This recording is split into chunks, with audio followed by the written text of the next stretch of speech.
Race fans, it's time for the most famous words in motorsports. Here to give that command, the proud owner of a 2009 Toyota Camry from Chester, Virginia, Carlton Walker.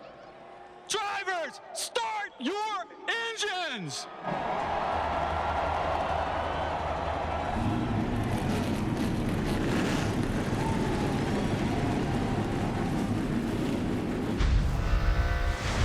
Listen to those cheers. You got it. Boogity, boogity, boogity! Let's go racing, boys!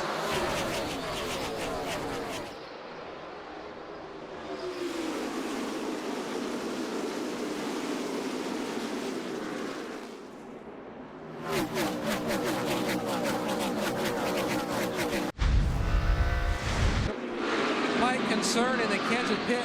About 10 laps ago, Matt came on the radio and told his team it felt like something possibly broke in the rear end area of the race car. And then about 5 laps ago, he added further that it felt like something snapped. There's now a vibration. He thinks possibly a brake duct may have come loose or broke and is rubbing somewhere in the back of the car. There's a skirt there, yeah, and there's a small part that's supposed to be attached underneath. Those are the exhaust pipes right there. And what has happened, I think, with the car traveling, it has rubbed that thin. That's probably what he's hearing and feeling. All right, we'll restart with 30 lead lap cars, 114 complete. Boyer just took off from everybody, and he is long and gone into turn one. Kenseth second. Yeah, I don't know what happened to the 11 car there on the outside, but he did not go. I don't, like he wasn't ready. Boyer beat Kenseth getting off pit road when the 20 team had to remove that offending piece of metal down below hanging below the exhaust pipes. And here's what Jason Ratcliffe told Matt Kenseth about it. Sorry, man. Your old pit road at NASCAR asked us to cut a piece off the side skirt. They could have let us know like 20 laps ago, right? What kind of deal is that? Get with that official right there. Tell him heads up here. We're in the ball game. Caution. Brad Keselowski hits the wall in turn two. Significant right front damage. Got a flat or something down the straightaway. Way up the racetrack already. Got into it pretty hard. We're back under green.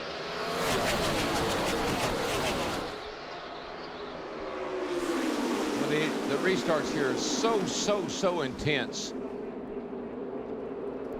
You've got to kind of hang on the bottom, and you know if you get shoved up out of the groove very much, there's that loose stuff, those rubber marbles are up out of the groove, and you're in trouble. And we got a caution, Greg Biffle sliding across the infield here. You're right, Larry. I think that's what Coach Gibbs did. And that 16 car spun around on the track. Biffle gets it righted again.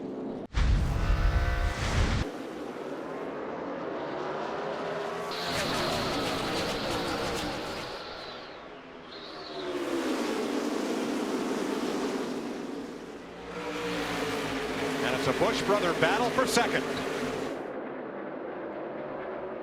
A little bit of tough sledding on that outside on these restarts. Yeah, Kurt looks like he'll be able to possibly slide down in front behind his brother Kyle Busch before Boyer and the 15 got there. No, I think somebody got the wall over there. Oh, it's close. That's because Casey Kane had to cut him some slack on the bottom there. Joe Gibbs rallied his troops, and here they are. 1-2. They've won the pole. They're racing for the win. That silhouette of Joe Gibbs sitting there with that headset on. What a picture. What a great leader.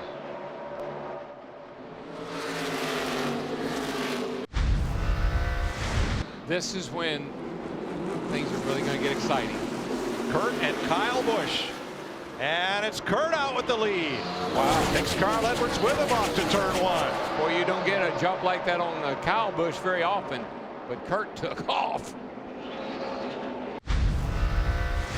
Those cars are really handling good, Steve. Hey, DW, one to add too. Jimmy Fennick told Carl Edwards they're good to go. This thing stays green. We typically get cautions, but he can make it to the end if we don't. He can make it to the lead, too, because he's right there.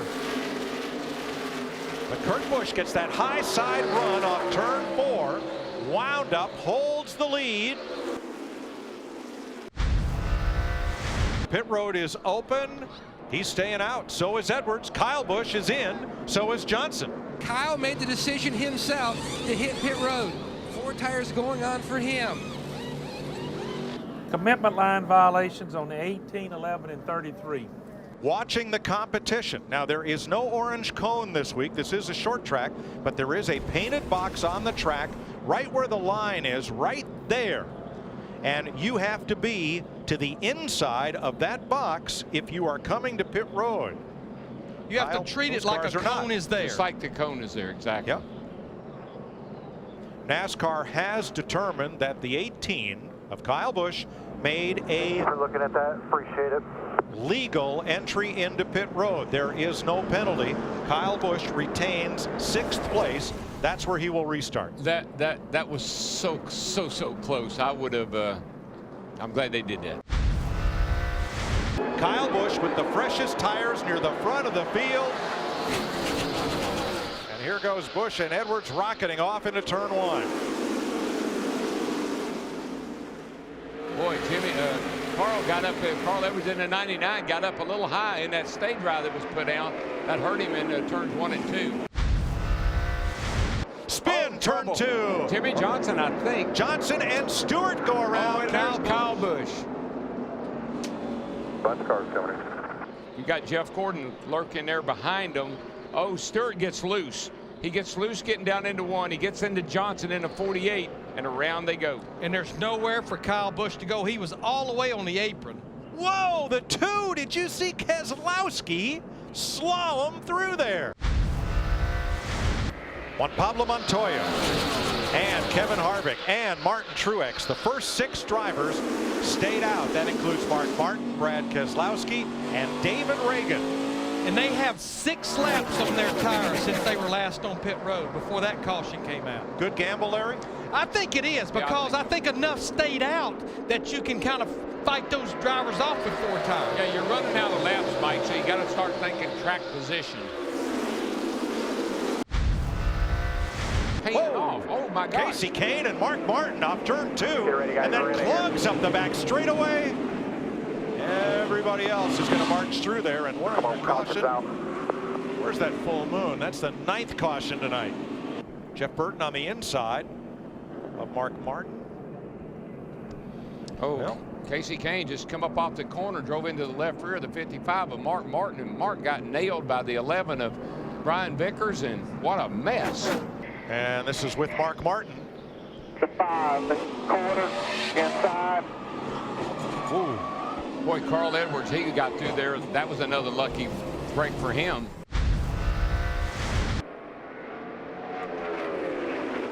He's doing it again. And away goes Truex. I told you that could be bad. Martin closed the door on Kurt going into turn 1, and he did the same thing a little bit going into 3 and didn't get away with it that time. Here we go, green flag.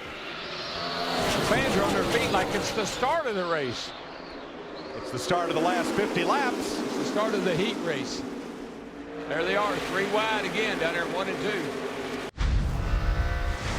I think with those fresher tires that Kevin Harvick has and that 29, Juan Pablo Montoya's best friend right now is Kurt Busch in that 78. He needs Kurt Busch to really battle Harvick hard, and I don't think he'll have no problem doing that. Oh, we got a car in the wall. And he's in the wall now at turn 3. Cautions up high, cautions out, cautions out. That was not what Montoya wanted to see. Oh, yes. Oh my, that is shocking. Shocking. Krista? Unbelievable tension in the 42 pit, and it has been for these last few laps. They just thought they would get eaten up if they stayed out there on that restart. Chris Heroy, the crew chief, said, I think we have to come. Juan wanted to stay out, but he said, you know what? I'm going to let you make the call. Chris said, I think we have to come. Matt? And that's the same strategy for the 29 of Harvick and the 78 of Kurt Busch. Both felt like that at this point of the race, they knew what fresh tires had done for their cars, and they would be sitting ducks knowing so many cars were going to hit pit road. Well, Jeff Burton stayed out. So did McMurray and Allmendinger. Everybody else came to pit road. Jeff Burton, Jamie McMurray, 2 Chevrolets in front of Allmendinger. Edward Stewart trying to thread the middle and make a hole where none exists. There goes Carl on the outside. He's got a nice run. How about Kevin Harvick in that 29? Now that's his teammate he's chasing. McMurray got caught out, but way up the hill. Here they come to turn 3. Looking for the white flag. Off of 4 on the outside. Harvick with the lead. Burt Boyer into turn 1 for the final time. Logano and Carl Edwards. Montoya 6th. 1 car high. Kyle Busch, no problem. Here they come to turn 3. You ought to see what's going on. They're everywhere. And Harvick's got the field in his mirror. The closer, Kevin Harvick, wins Richmond. Nice job, young man. Good job. Tony Stewart getting up and against Kurt Busch. Typical short track racing. They start with their tempers and fenders intact. And one man gets to burn down the house.